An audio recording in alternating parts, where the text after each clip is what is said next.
El libro del destino. Episodio número 5. Parte quinta de la introducción. Se continúa con el tema de la bestia. De acuerdo con la idea de San Juan, tan claramente revelada en el Apocalipsis, antes de que aparezca el Anticristo, la bestia no existe por un tiempo. La bestia que era, y que no es, y que será, es el poder mundial anticristiano. Esta frase ha desconcertado a muchos intérpretes. San Jerónimo dejó la última cláusula fuera de su traducción, probablemente porque la consideró una contradicción. Sin embargo, la bestia en el capítulo 17 es el imperio del Anticristo, aunque no del todo diferenciado de su persona. Este imperio anticristiano existió en tiempos anteriores por largas épocas, pero luego cesó de existir por un tiempo. El Apocalipsis demuestra muy claramente que la victoria del Cordero sobre todas las fuerzas del mal, incluyendo al autor del mal, será logrado por agentes humanos. Entre más inquebrantable la lealtad y más verdadero el espíritu de sacrificio con el que los actores humanos jueguen sus papeles, la victoria será más decisiva y más extensa. Si toda la jerarquía obrara con el celo y la perseverancia de San Francisco Javier, y en ellos no se encontraran ninguno de los vicios de los fariseos, las herejías y los cismas que finalmente le abran la puerta al reino del Anticristo, no se establecerían. Ni la apostasía antes del Anticristo llegaría, ni el mal crecería al grado que tendrá durante su reinado. Tras haber redimido a la humanidad y dotado a su Iglesia con todo el poder que necesitaba para convertir al mundo, Cristo le dejó en libertad para moldear su propio destino. La voluntad perversa del hombre ha producido todo mal, que ha crecido lado a lado con el bien en el mismo campo. Dios dejó libre la voluntad del hombre. El Apocalipsis bien podría llamarse el libro del destino, porque claramente delinea la evolución del destino del mundo hasta el fin y muestra las fuerzas que actúan para crearlo. El Apocalipsis parece oscura y precavidamente señalar a Domiciano como la presente personificación de la bestia. San Pablo no toma su punto de vista en sus epístolas, ya sea sobre el imperio o el emperador. Aunque en las epístolas de San Juan los docetas son anticristos, en el Apocalipsis el emperador reinante es el que persigue a la Iglesia. Aún así, el vidente no lo identifica con el Anticristo, a pesar de querer ser llamado Señor y Dios. Esta blasfemia hizo a Domiciano en su propio tiempo el representante de un tipo de Anticristo, pero no el Anticristo mismo, porque los números 666 o 616 no encajaban en su nombre. El culto al emperador eran, en la opinión de San Juan, el más grande pecado, porque hacía a la ciudad que lo practicaba la silla de Satanás, y haría al Anticristo el hombre de pecado.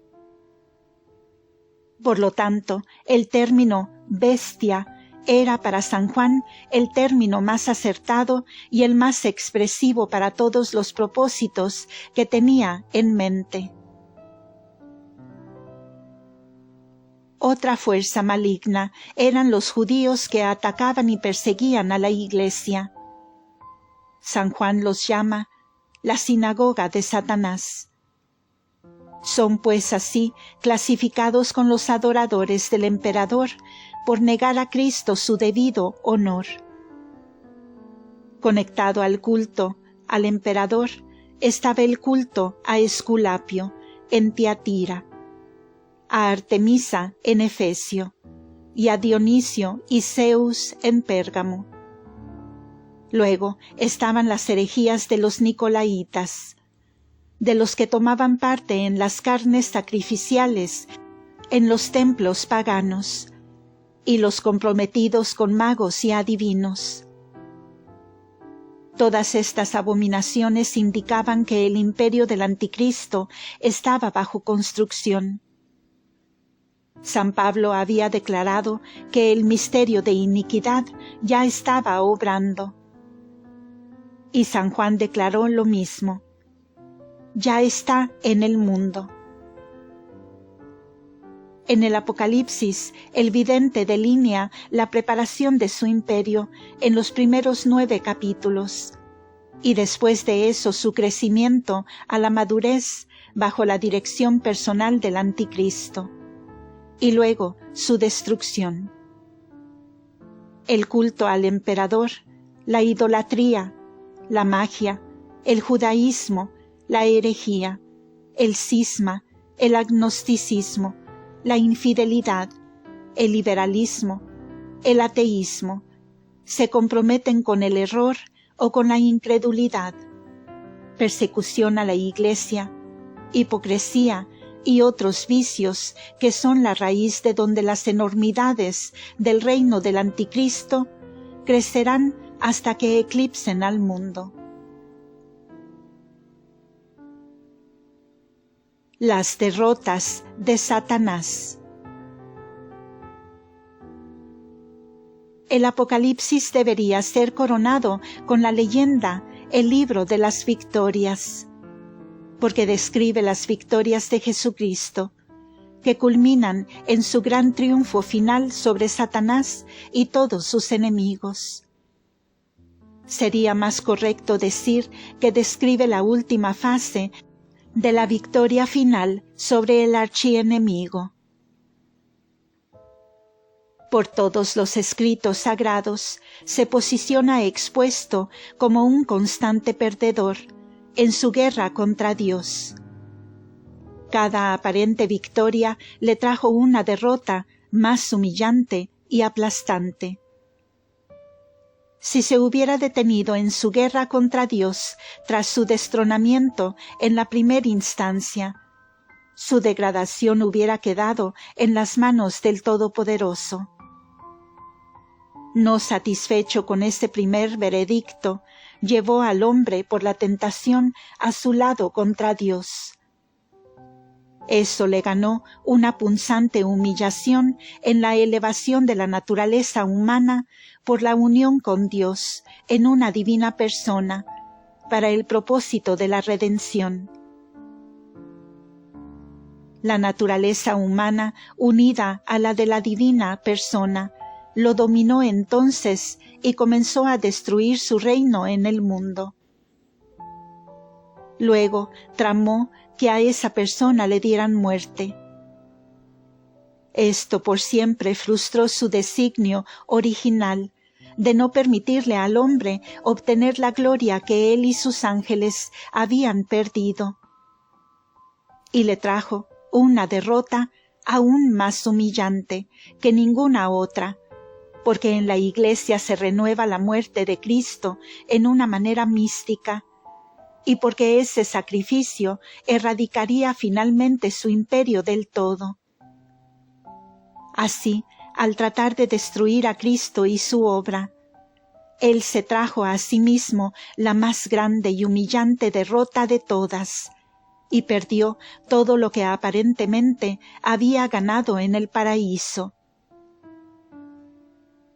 Con el hombre redimido y el cielo vuelto a abrir, el reinado de Satanás en el mundo se había desmembrado más y más. no tanto por un acto poderoso de Dios, o por una palabra poderosa del Dios hombre, sino por las palabras de un simple hombre pronunciadas en la consagración de la misa. El hombre aquí está facultado para derrocar el reinado de Satanás y sacarlo del mundo. Cristo ahora triunfa sobre Satanás en la humilde e inerte apariencia de las especies eucarísticas. Esta es la última fase de su último y desesperanzado fracaso, y máxima humillación del archienemigo de Dios y el hombre.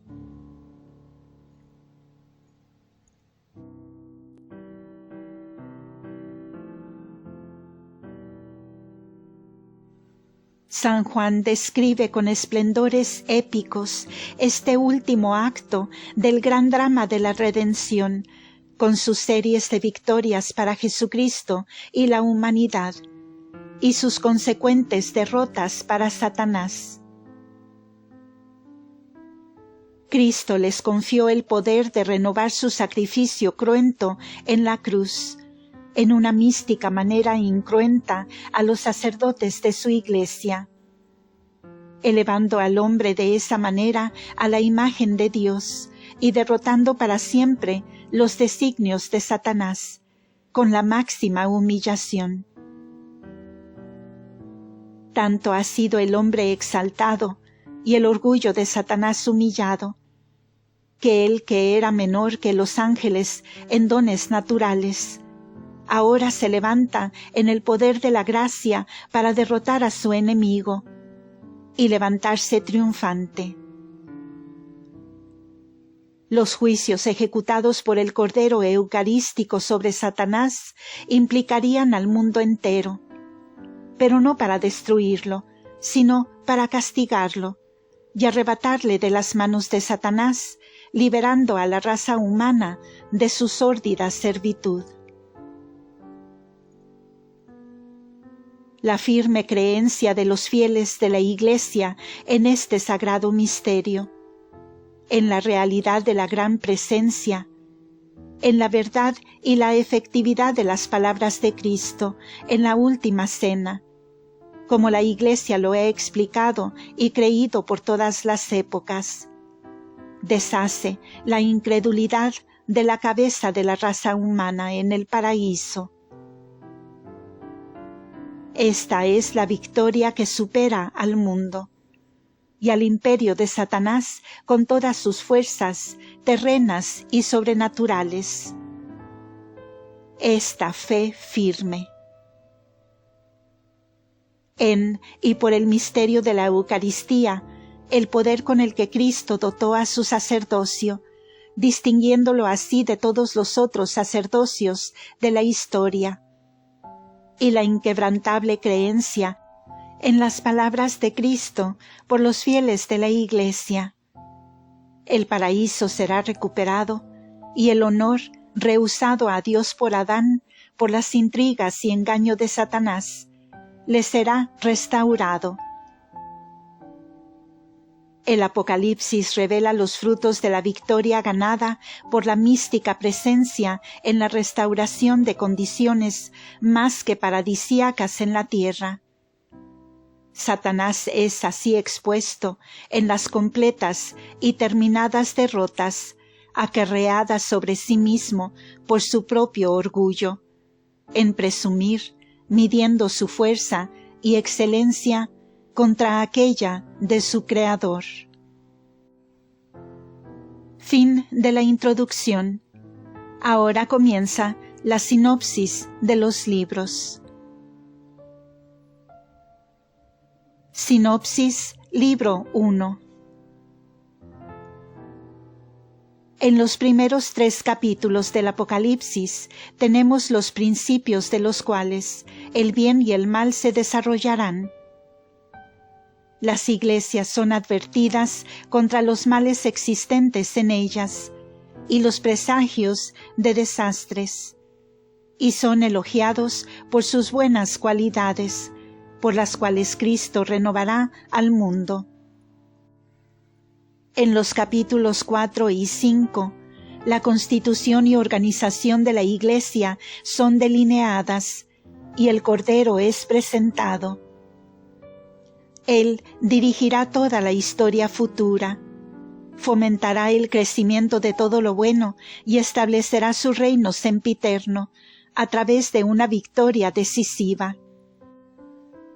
En el capítulo 6, el juicio comienza sobre aquellos que se oponen a Cristo y se adhieren a las falsas doctrinas y principios.